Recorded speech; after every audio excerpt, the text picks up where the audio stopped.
साईं मुंहिंजा कॾहिं कॾहिं माण्हू जे मन में फुटंदड़ फोगन जहिड़ा एहसास भी बेउनवान बणिजी पवंदा आहिनि। उन वेल उन्हनि एहसासनि ऐं उन कैफ़ियत खे को नालो ॾियणु ॾाढो ॾुखियो थी पवंदो आहे। उन बीमार माण्हू जी उन एहसास खे छा चइबो जेको वारसनि हूंदे बि लावारस बणिजी अस्पताल जे दर ते किरी पवे ऐं माण्हू खांउसि एड्रेस पुछण लॻनि। ऐं उन मुसाफ़िर जी उन वक़्त जी उन कैफ़ियत खे कहिड़ो उनवान ॾिजे जेके भाड़े न हुअण करे अधु राति जो आख़िरी बस मां बि कंडक्टर झंग में लाहे छॾे। ऐं उन माउ जी दिलि जी कैफ़ियत खे छा चइजे जेका पराए घर में ॿुहारा कढंदे बि घरधणियुनि जूं झिणकूं खाईंदे दोस्तनि सां गॾु सैनी मां वियल जवान पुट लाइ दुआ घुरंदी हुजे। उन राॻी जे उन एहसास खे कहिड़ो उनवान ॾिबो जेके बुखायल बच्चनि जे ॿिनि वेलनि जी मानी कारण ख़ुशी जा गीत ॻाइणा पवनि।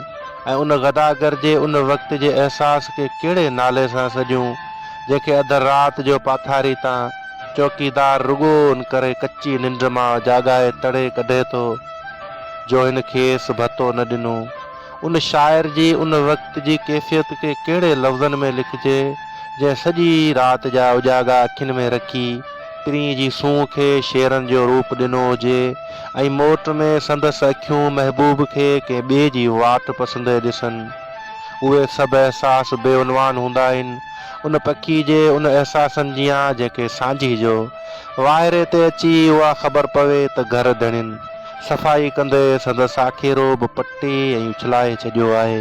ऐं ईअं ई माण्हू जे मन में फोगन जियां फुटंदड़ एहसास बि कॾहिं कॾहिं बेउनवान बणिजी पवंदा आहिनि। उन्हनि खे को बि उनवान ॾेई नाहे सघिबो। जुदाई में जवानी दर बदर थी वई अलाए छो। जुदाई में जवानी दर बदर थी वई अलाए छो मिठा तो बिन घड़ी हर का ज़हर थी वई अलाए छो।